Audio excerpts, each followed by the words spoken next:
харахад хүний эрхэм хөрөнгө хаана авсан бэ гэдэг асуулт.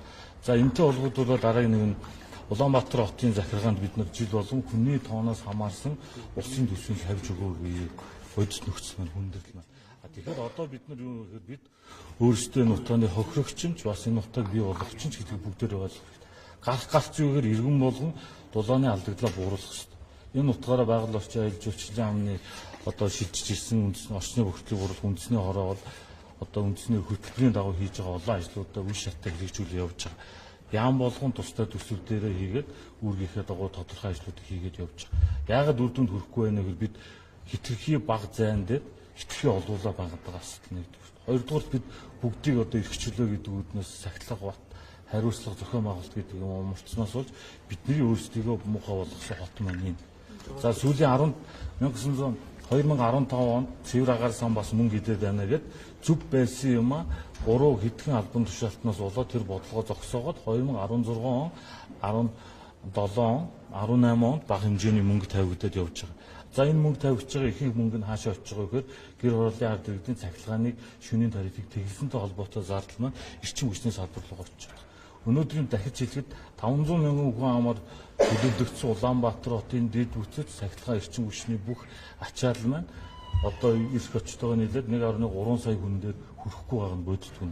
Өнөөдөр 2 жил тасралтгүй ажилласнаар эрчим хүчний ам өнгөрсөн жил 45, энэ жил 68 нам даралтын уурын зуугуудыг холбосон. Энэ утгаараа бид нар энэ хэмжээний түүхийн үүсний хэрэглээг агаарт одоо цацдаг байсан агаарын бүрхтлийг бууруулсан. Дээрээс нь эрчим хүчний хөрөнгө оруулалт шаардлагатай хөрөнгө оруулалтаар ард иргэдийн цахилгаанаар хангах боломжийг нь хангасан 41 мянган айл өрхийг бид холбочлоо. Гэтэл энэ 41 мянган айл өрх маань шууд 100% цахилгаан халаагаараар халаах боломжтой гэсэн үг биш болчиход байгаа маа гол хүндрэл маань тэрийг ард иргэд бол. За нийслэлийн төсвөөс 10 гаруй төр захиргааны байгууллагуудыг цахилгаан халаагуур бас шилжүүллээ. Энэ мэтчнээ олон ажлууд бидэнд байгаа. Гол нь хүндрэл юун дээр байна гэхэд бид өнөөдөр нийт дулааны алдагдлаа бууруулах хэрэгтэй байгаа. Дээрээс нь 220 мянган утаа гаргаж байгаа айлуудын 120 мянган гэр орол бус амны орон сууц. Энэ амны орон сууц нь стандартын шаардлага хангаагүй байгаа учраас илүү их нүүрс сэргэж байгаа, илүү их одоо дулаан алдагдaltaй байгаад байгаа нөхцөл байдал байна. Төр засгаас ард иргэдээр эрс шийдэмгийн арга хэмжээ аваач гэдэг. Үнэхээр өнөөдрийн байгаад байгаагаар Улаанбаатар хотын эрх зүйн хуулийг нь одоо өөрчлөл батлах ёстой, хот татвартай болох ёстой. Ингэжээс хот дагсан дэд үтс энэ шаардлагатай хөрөнгө оруулалтад явах ёстой гэдгийг бүгдээр ойлгох ёстой. За дараагийн нэг нь юм нь олон компаниуд орчны бохирдлыг бүтээгдэхүүн нийлүүлээд мөнгө авах гэдэг байгаа. Тийм юм байхгүй гэж байгаа.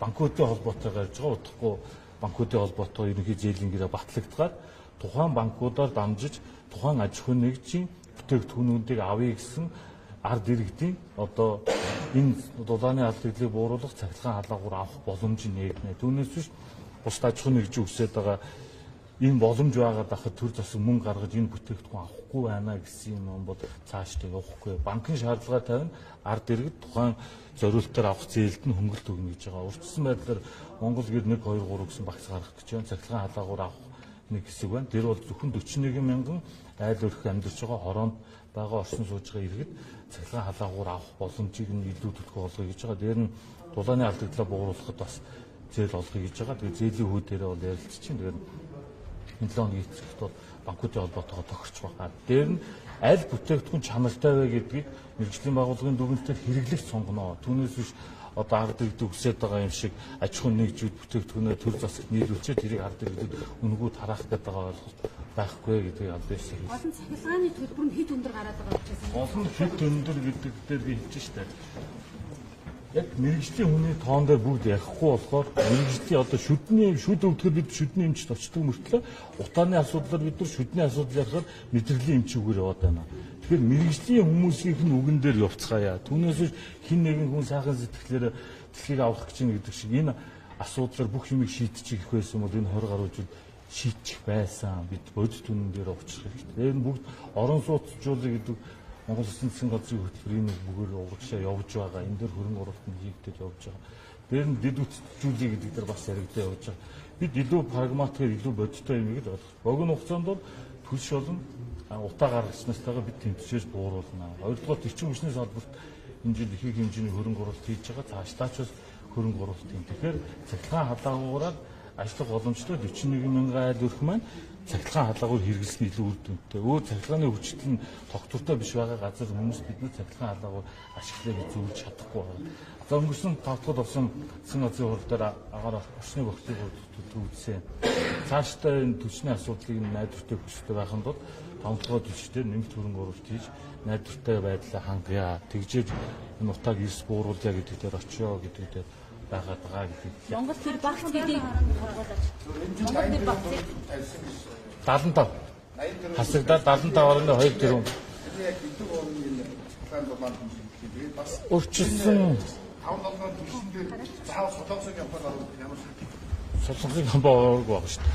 Мэдээлэл дотор байгаа. 5-7 төж компани технологийн хувьд эрчим хүчний яамны шинжилгээ технологийн зөвлөлд баталсан байгаа орц норм дээр. Яг гэвэл маргаан гарахгүй байх үүднээс тийм байгаад байгаа. Хувийн хвшлийн болон солонгосын бүгд намд хятад улсын болон Польшийн одоо хувийн хвшлийн санхүүжилтөд явж байгаа төслүүд бол явж байгаа. Ярьж байгаа нөөцтэй бид энэ дээр ингээд ажиллаад орчоо гэсэн төслүүд бол явж байгаа гэдэг. Эрчим хүчний шөнийн тарифын тэглэлтэн дээр бол манайх нэг юм туйлшруулдаг тал очиад байгаа. Бүгд шөнийн тарифаар тэглэгдэх ёстой юм шиг гэж үгүй. Одоо байгаа нөөц боломжиндоо тулгуурлаад одоо 75 тэрбумаа орчны хүртэл бол үндэсний хороо дараагийн хурлаар эцэлж батлна. Эрчим хүчний яамныхан бол 20 тэрбум төгрөг гэж өмнө нь одоо хасагдаагүй байх үеийн төсөвтөр шөнийн тариф тэгж явсан. Одоогийн байдлаар энэ тоо хэмжээнүүд буурнаа. Дээрээс нь ярихад орчны бохирдлын үндэсний хороон дээр байгаа төсөв бол нийтлэг арга хэмжээ төлхөө Улаанбаатар хотын юм дээр зарцуулагдж байгаа гэдгийг хэлье. Монгол тэр багцыг авшиг зарсан төрөлсөн байгууллагын засгийн газраас шийдэх асуудал гэсэн. Одоо бид нар одоо өөрөө чи хэлж байгаа юм дээр хэлэхээр бид зовлонгоо өөрсдөө шийдэх хэрэгтэй.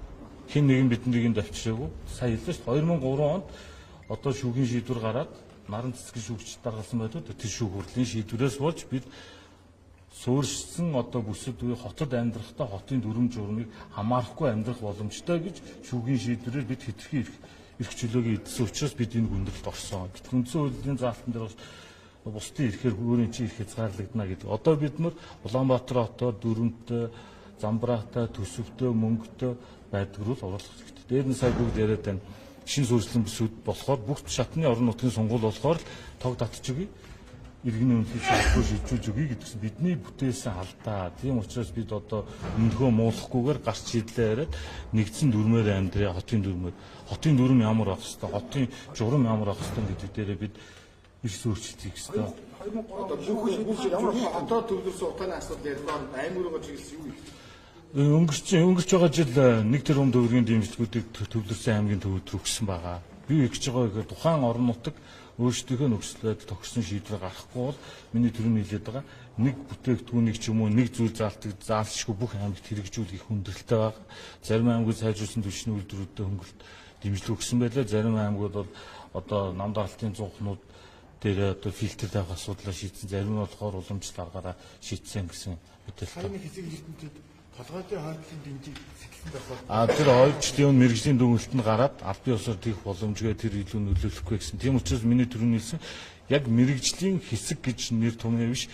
Тэр эрдэмтний тэр зүйлээр энэ шийдэл зөв гэдгээ бид ярих хэрэгтэй. Тэр бол дүүвэнээр ярьж байсан, арга алдсан байсан. Тэгээд мэрэгжлийн хувьд тэр бол боломжгүй гэдэг аль биесний шийдэл гарсан. Монгол тэр багцыг танилцуулсан судлааг хийлгээд дүгнэлтийг үлээж авсан. Тэрнийг одоо та нар цааш өргөжлүүлж Бодит дүн дээр бид нэр хэлж ин л та эрдэмтдийн шийдэл байгаа. Шийдлээ нотлох хэрэгтэй. Тэрний дагуу мөнгө санхүүжилт өсөж байгаа. Минийх шилдэг нь учраас тийм учраас мэрэгжлийн хүмүүсийн дүгнэлтэн дээр тулгуурсан бодлого шийдвэрийг Монгол Улсын засгийн газар цааш төлөв авч явна. Түүнээс биш миний энийг заавал авч хэрэгжүүл. Одоо надад тийм санал зөндөө байгаа. Нийт 140 орчим санал байна. Энэ бол хамгийн төгс шийдэл. Төр зэсэг дэмжих хэрэгтэй. 2 тэрбум төгрөг, 7 тэрбум төгрөг, 10 тэрбум төгрөг, 200 сая төгрөг, 600 сая төгрөг, 1000 айл өрхийг цахилгаанд зуухаар чинь бид нар хангаад өгчий.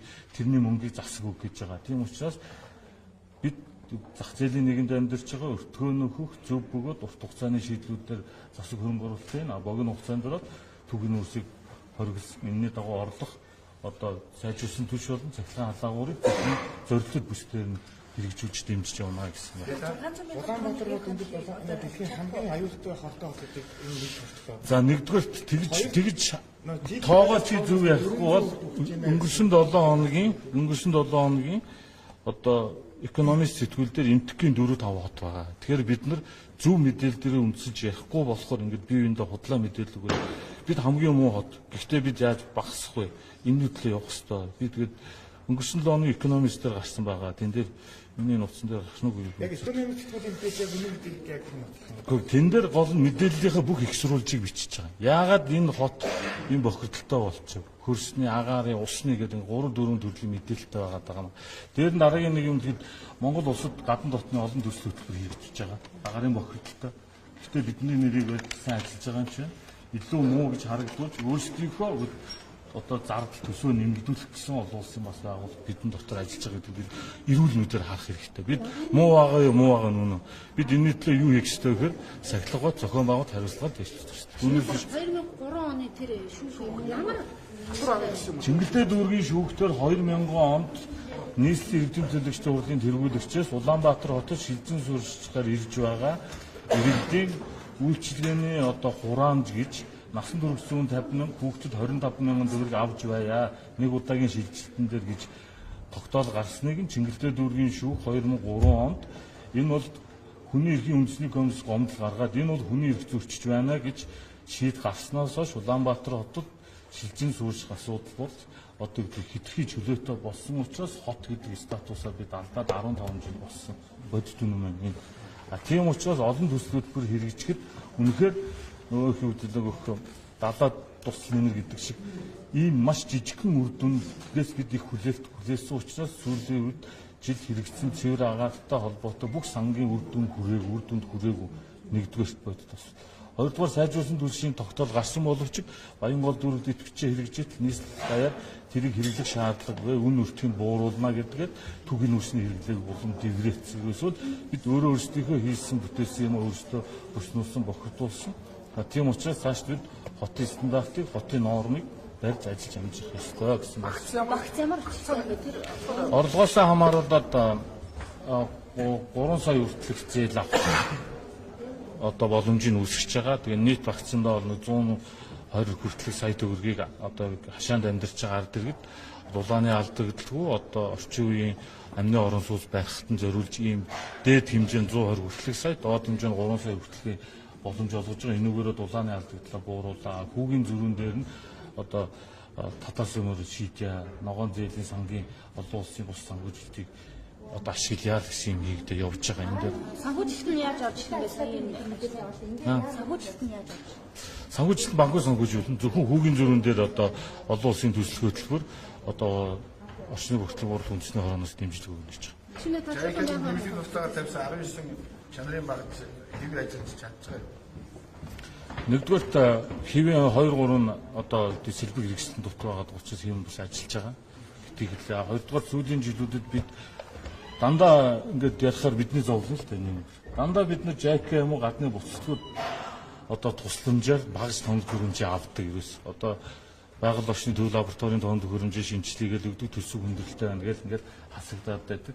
Тэгээд байгаа одоо тусламжаар ирсэн багжуулаад ашиглаад явж байгаа. Зарим нэгэн сэлбэг хэрэгсэн олдохгүй байгаа нь энэ жил өнгөрсөн жил нь бас нэг явуулын станцууд дээр нэг 50 гаруй сая төгрөгөөр багжийн хангалт хийгээл явж байгаа. Яг үндсэндээ бол орчны бохирдлын юм бол бүх яамдын чигүүрэг боловч дамжиж явсаар хагаад үндэсний хороо буюу байгаль орчны яам дээр төсөв нэрчээд байгаа. Гэхдээ холбогдох яам болон энэний дагуу төсвөө зарцуулаад одоо ажлуудаа хийж байгаа гэдэг бол гол нь бидний хүн амын 50% энд байгаад байгаа. Гэтэл энд зориулж байгаа төсөв маань яг тэр хэмжээнийхээ түвшинд хүрэхгүй байгаа учраас бид нар олон жижиг ажил хийж байгаа том ажлуудад удаанаар эхлүүлж байгаа гэдэг юм байна. агаарын бохирдол хэмждэг багц сая илчлээ шүү дээ. Чулуун байнгын орон тоо. Одоо тэгэхээр энэ бол улс төрийн юу шийд гарцсан явж байгаа. Тэгээд Таны үүрэг шүү дээ. Тэгээд суухан